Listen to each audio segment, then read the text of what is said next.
Atoms वे छोटे छोटे अंश हैं जो हमारे आसपास की दुनिया में सभी चीजों को बनाते हैं। वो हवा जिसमें हम सांस लेते हैं, जो खाना हम खाते हैं, जिन घरों में रहते हैं, और ये स्क्रीन जो आपके सामने है, सब कुछ एटम्स से बना है। हालांकि हमारे आसपास की चीजें अपना रूप बदल सकती हैं, उन्हें पिघलाया, जलाया या तोड़ा जा सकता है, लेकिन इनके एटम्स नहीं बदलते।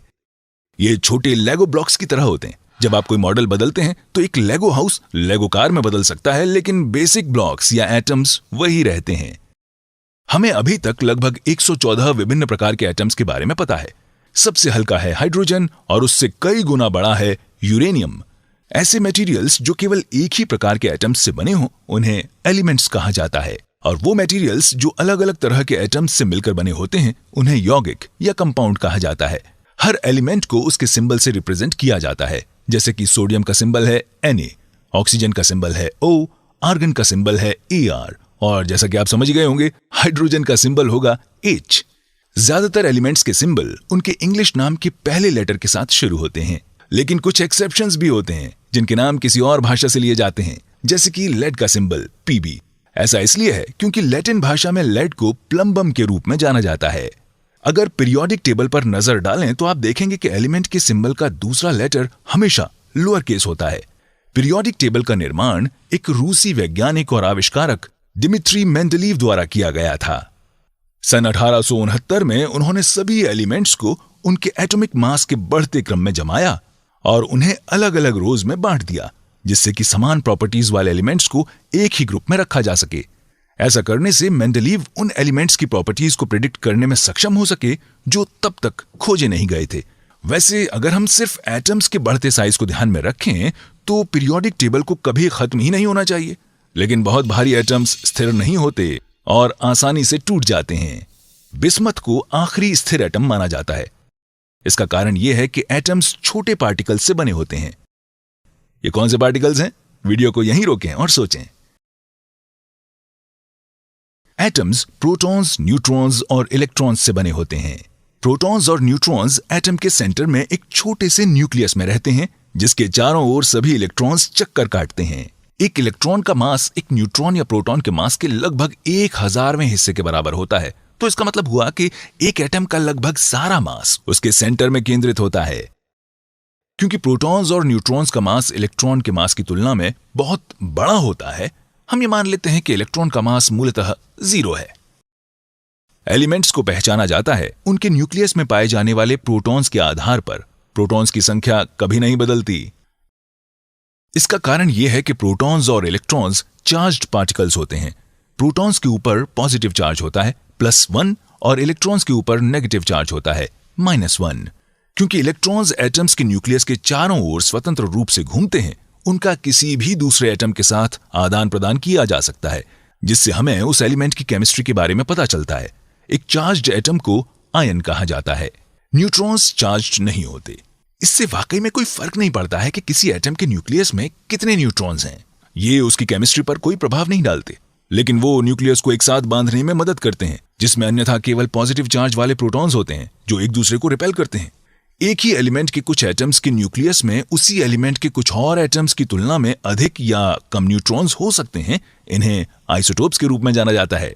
इनके मासेस तो अलग अलग होते हैं, लेकिन इनकी फिजिकल प्रॉपर्टीज बिल्कुल समान होती हैं और ये एक ही तरह के रिएक्शंस शो करते हैं। तो अब तक आप समझ गए होंगे कि एटम्स प्रोटॉन्स, न्यूट्रॉन्स और इलेक्ट्रॉन से बने होते हैं। याद रखें, इलेक्ट्रॉन्स का मास लगभग ना के बराबर है। प्रोटॉन्स और इलेक्ट्रॉन्स चार्ज होते हैं, लेकिन न्यूट्रॉन्स नहीं।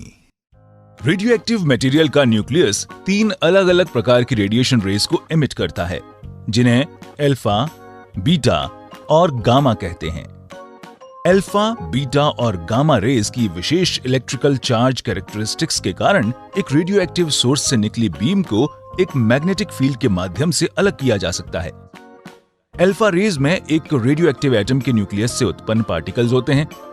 इन पार्टिकल्स में 2 प्रोटॉन्स और 2 न्यूट्रॉन्स होते हैं। असल में ये पॉजिटिवली चार्ज्ड हीलियम एटम्स होते हैं जब उनके इलेक्ट्रॉन्स एटम से निकल चुके हों। मैग्नेट के कारण अल्फा रे के पार्टिकल्स एक डायरेक्शन में बेंड हो जाते हैं। Beta raise negatively charged electrons की एक्सट्रीम होती है। मैग्नेट से गुजरने के बाद वे अल्फा रे की ऑपोजिट डायरेक्शन में बेंड होती हैं। क्योंकि बीटा रे के इलेक्ट्रॉन्स का मास अल्फा रे के प्रोटॉन्स और न्यूट्रॉन्स के मास से कम होता है, इसलिए बीटा रेज ज्यादा बैंड होती हुई दिखाई देती है। गामा रेज प्योर एनर्जी होती हैं, क्योंकि एक गामा रे का न तो कोई मास होता है और न कोई चार्ज, इसलिए ये मैग्नेटिक फील्ड से प्रभावित नहीं होती। इन तीन रेडिएशंस की यूनिक कैरेक्टरिस्टिक्स विभिन्न मटेरियल्स को पेनिट्रेट करने की इनकी कैपेसिटी को प्रभावित करती है। जहां एक अल्फा पार्टिकल को पेपर की शीट द्वारा रोका जा सकता है, बीटा पार्टिकल आसानी से पेपर से होकर गुजरता है, लेकिन एल्यूमिनियम द्वारा रोक लिया जाता है। एक गामा रे पेपर या एल्यूमिनियम से गुजर जाती है, लेकिन इसे लेड द्वारा रोका जा सकता है।